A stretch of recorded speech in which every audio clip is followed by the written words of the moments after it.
சரவணா, பேசாம பூங்குடி நம்ம தோட்டத்து வீட்லயே இருந்திருக்கலாம். அங்க இருந்திருந்தாலாவது நம்ம வீட்டுல தான் இருந்திருக்கா, நிம்மதியோட இருந்திருக்கலாம். அவளை நான் தான் தேவையில்லாம இங்க வர வச்சு உங்க கூட மாலை வாங்க அனுப்பி போன இடத்துல இப்படி ஆயிடுச்சேப்பா.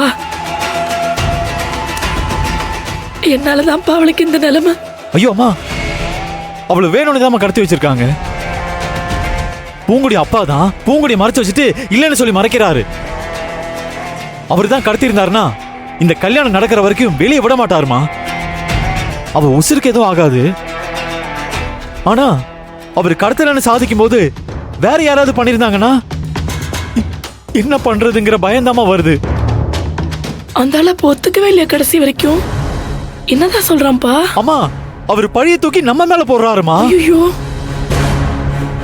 நாம தான் பூங்குடியை மறைச்சு அவ மேல பழிய போட்டு அவர் மகன் கல்யாணத்தை நிறுத்துறதுக்காக போலீஸே திசை திருப்பி விட்டாரு. ஐயோ, அப்படிதான்ப்பா பேசுவான் அந்த ஆளு. இப்ப கூட எனக்கு போன் பண்ணி கிண்டலா பேசுறாருமா. அதாம என்னால தாங்கிக்க முடியல. எல்லாருக்கும் நல்லது பண்ண நினைக்கிற அவளுக்கு ஏமா இப்படி எல்லாம் நடக்குது? சரவணா, நீ கவலைப்படாதப்பா, அவ வந்துருவா. அம்மா, ஸ்ருதி தூங்கிட்டாலாமா? என்னம்மா பண்றா?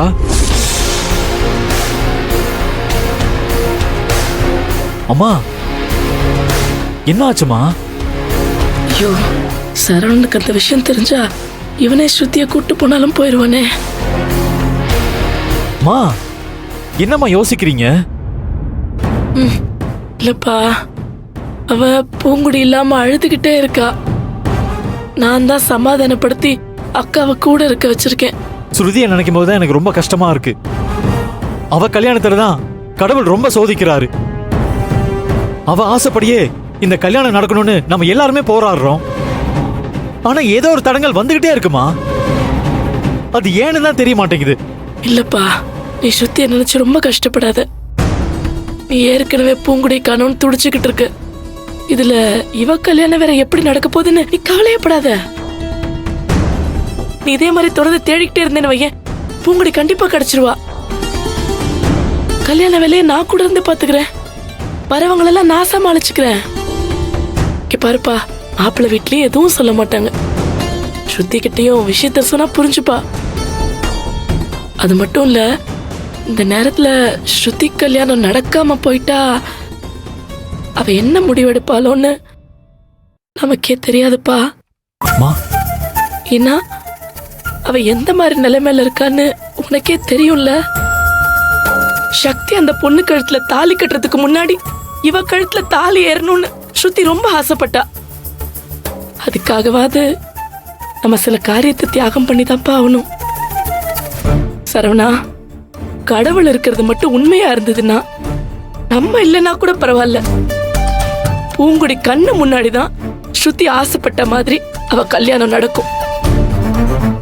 மேல இருக்கிறவன் பார்த்துட்டு தான் பார்க்கான்.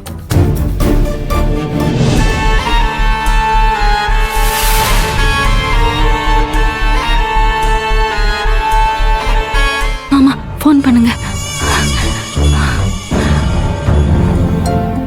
இவ்வளவு நேரம் ஆச்சு, இன்னும் தூங்காம இருக்கா?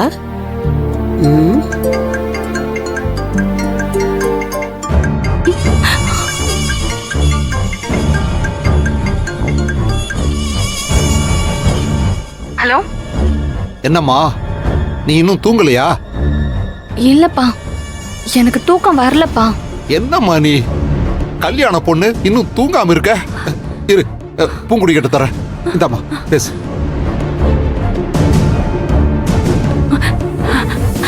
ஹலோ ஸ்ருதி, நான் அண்ணி பேசுறேன்.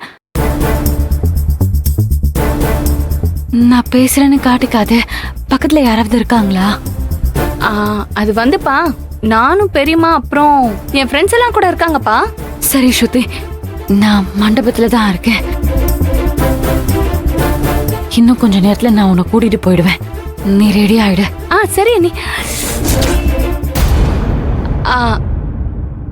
சரிங்கப்பா. எப்பவுமே அண்ணி ஞாபகத்திலே இருக்கிறதுனால அண்ணின்னு சொல்லிட்டேன். நீங்க சொன்ன மாதிரியே நான் பண்றேன்ப்பா. மாமா, பெரியத்த நீங்க பேசு. அம்மாடி சுருதி, மாப்பிள்ளை ரெடி ஆகிறதுக்கு முன்னாடி நீ ரெடி ஆகணுமா? எங்களுக்கெல்லாம் அந்த நேரத்துல வேலை இருக்குமா? அந்த நேரத்துல உன்னைய பார்க்க முடியாதுமா எங்களால? உன்னைய கவனிச்சுட்டு இருக்க முடியாதுல்ல? அதனாலதான் இப்பவே உனக்கு ஃபோன் பண்ணி சொல்றேன். சரியா?